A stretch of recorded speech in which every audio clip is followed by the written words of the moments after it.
Hi, welcome to BPTV. I'm your host Andy Amrine, and this is another in our series of Handy Andy shows on, I almost said PTL, I'm sorry.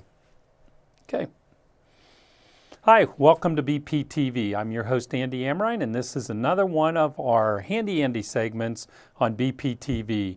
And right now it's January, it's really cold outside. It was a -6 degrees this morning when I got up and went to work, and the phone started ringing bright and early about frozen pipes and what to do, how to handle frozen pipes, what to do about it, how to thaw them out, how to maybe prevent them, and a little bit about insulation and heaters. So I thought, here's a good segment for BPTV. So what we're going to talk about today is a little bit of a mix of cold weather type products. And as far as preventing frozen pipes and helping to keep that cold weather out of the house itself, there's your typical window insulation type kits. These ones, whether it's made by 3M, whether it's made by Frost King, on these kind of plastic sheeting, these are the ones that you tape it up around the window, take a hair dryer to it, and it's like shrink wrap. It wraps that window to be nice and snug. And then one of my old-time favorite products is a product called Mortite. Mortite's been around for over 100 years. And Mortite is a rope caulking. It's like a putty, and on this rope type caulking, it comes in brown colors, it comes in gray colors, and on this rope type of caulking, it can be shoved into holes, shoved into little nooks and crannies, put around windows to where it doesn't seal, and it can be removed again come spring itself. So amazing product, like I said, brown, gray, but the reason I really like it, and I want to talk about it today, is a lot of the reasons why you get a frozen pipe is you have a little pinhole in a wall, whether it's the concrete in the garage, the cinder block, or underneath the kitchen sink, and that little hole causes just a laser beam of air to come through. It hits into the pipe, and that's what's going to cause that pipe to get a frozen spot on it itself, because just one little airflow going on to, whether it's a piece of copper or a piece of plastic, one little air, the laser type on there, is going to cause that pipe to freeze. And when that pipe freezes, then like any ice jam itself, when that pipe freezes, what's going to happen is that ice is going to grow and grow and grow, so it can slowly freeze up an entire section of pipe itself. So that's why a product like Mortite or that spray foam insulation or something is going to be critical when you find those little holes, to make sure that they fill those holes to keep it a little warmer. Now, if you have exposed pipe, exposed copper, which is most common in the house, there's some things that you could do to insulate that pipe itself.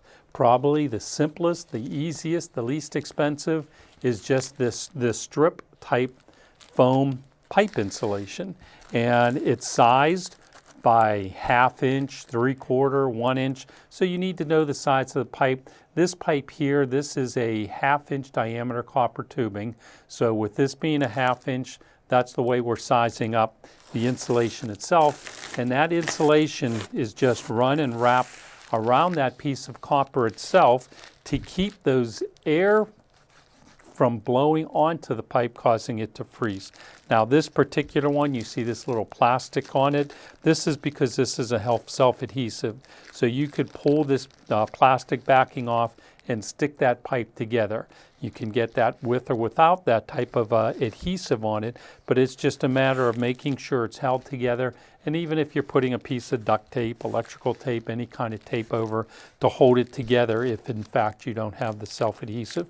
But as you could see, when this pipe is totally enclosed in that, that's going to add a tremendous amount of insulation factor to this copper tubing. So, and with it being split, even if this copper is already installed and on the wall and you have elbows and everything on it, this is very easy to open it up and then slide the pipe around it, over it, sealing it up to get you to have a nice solid piece of insulation around that piece of pipe. And it could easily be cut with a pair of scissors, a pair of shears, to work its way around an elbow or an extra fitting or a valve or something like that. It's a very simple way of insulating the type of pipe just by getting a $3 piece of pipe foam insulation. Another one that's pretty simple is the fiberglass insulation. On this fiberglass, it's just a thin piece of fiberglass. It comes in rolls, and once again, you could slide it behind a wall and you can just wrap your pipe with this fiberglass insulation, and in wrapping that pipe around there, once again, you're insulating the pipe and keeping that pipe from getting that tremendous shot of cold temperature directly on there with it, causing it to get a piece of ice building up in there. Now, otherwise, you've heard for years we've been telling you to keep a faucet dripping so the water is running. Running water freezes a lot slower than standing still water.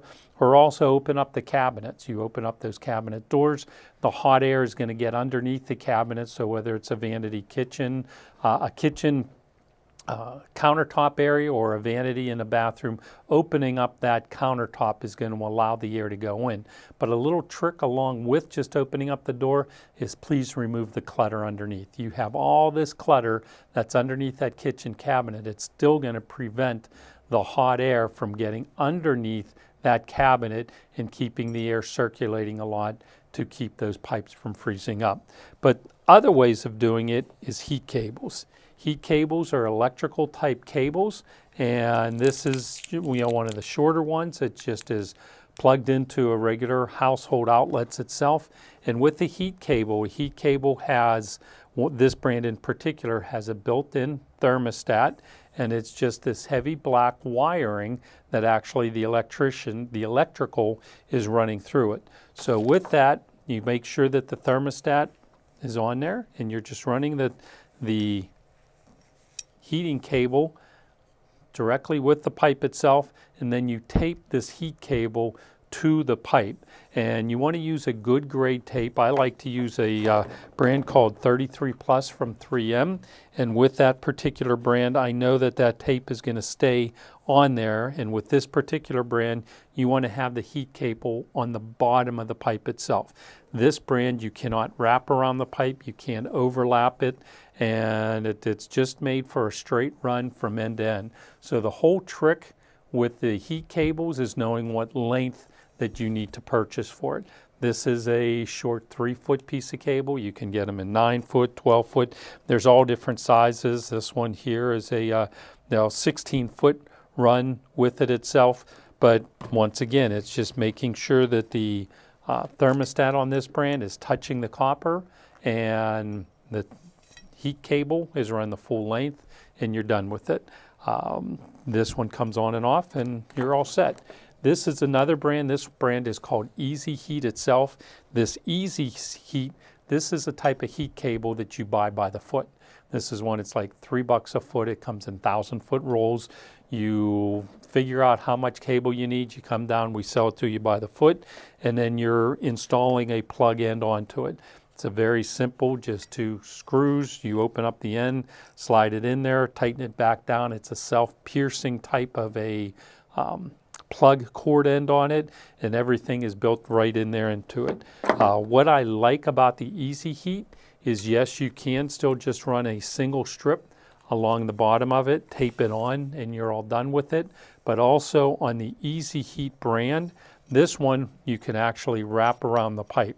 So you can coil it onto the pipe, and also if you get into valves and fittings, Easy Heat is a brand that the cable can actually touch. So as you're coming up around, you can wrap it around the valve, and the cable can overlap each other and not cause any incidences of a burning of the cable. And you cannot do that with this pre-made ones from Frost King. So little more involved in making the lengths, but would be happy to make them for you. But with it, it's just a nice cable going on, very durable. But what I like is you can wrap it and you can touch it. And with any of these cables, the whole trick, you have the heat running through the cables. It's heating up the pipe, and it's preventing the pipe from ever freezing. Can it thaw out a pipe? Yes, it can. It's just going to take a while to do it. So something else that you may want to do if you do get a frozen piece of pipe, is use a hair dryer or use a heat gun itself. I like a heat gun over a hair dryer because it's twice as hot as what it gets, but a hair dryer, something you have at home, it's going to do it.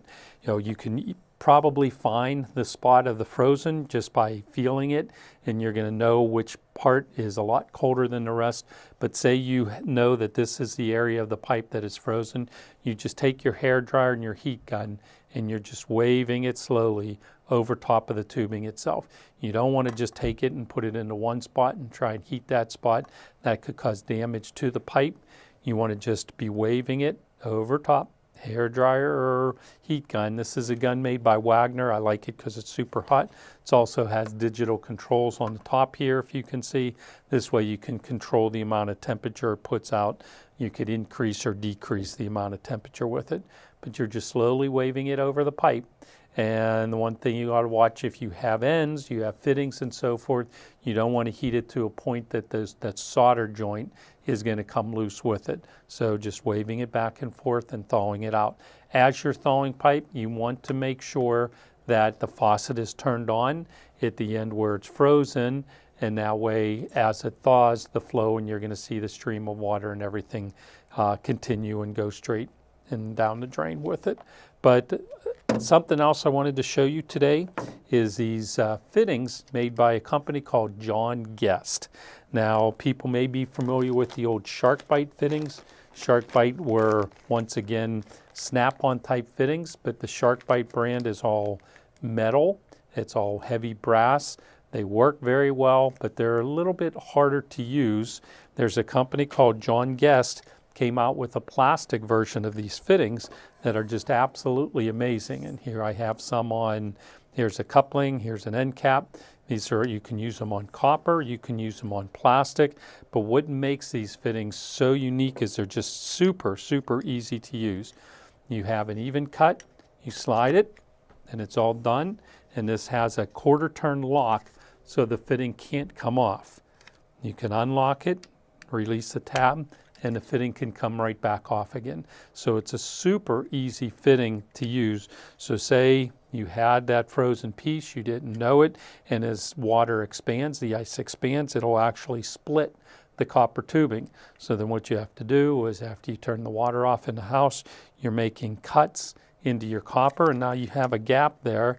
And with these John Guest fittings, you have the two gaps, and you're just putting the couple pieces together. And it's a quick, simple, easy way of repairing that hole or piece in the pipe without having to get into your torches and soldering and so forth on it. So as you can see, super, super easy to do. Once again, you're just snapping it on. You could give it a quarter turn to lock it into place so you can't even push the release tab so nobody can just take them off. You can release it, quarter turn backwards, push the tab, and it comes directly back off the fittings itself. So John Guest is the manufacturer. Plastic, copper, comes in all sizes. So we have these in 1/4 inch, 3/8, half, 3/4 inch, 1.25 inch, all different sizes of pipe and so forth that you can get with it. So just keep it in mind if you're afraid of soldering. Nice, easy way to do it. And then while we were talking about heating and so forth, I wanted to touch a little bit on electric heaters. These are two different brands, two different types.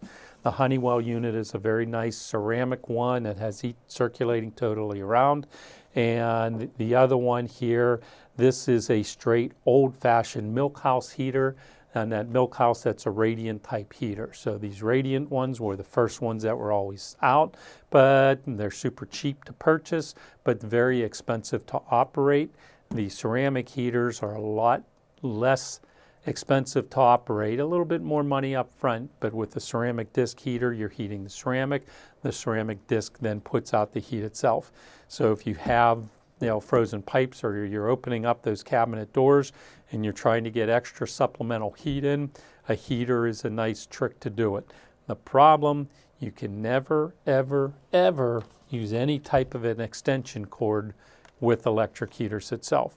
So sometimes getting those electric heaters to get underneath the counter, the cords that come on those heaters aren't long enough, and extension cords plugged into heaters are always what causes the dilemma and causes fires. So if you're using heaters, supplemental heat in your living room, bedrooms, dining rooms, basements, anything like that, fine, try and go a better heater, but please do never use an extension cord with any type of heater itself.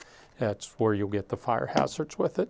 So just a short, quick, simple little how-to segment here on pipe wraps, heat cables, John Guest fittings.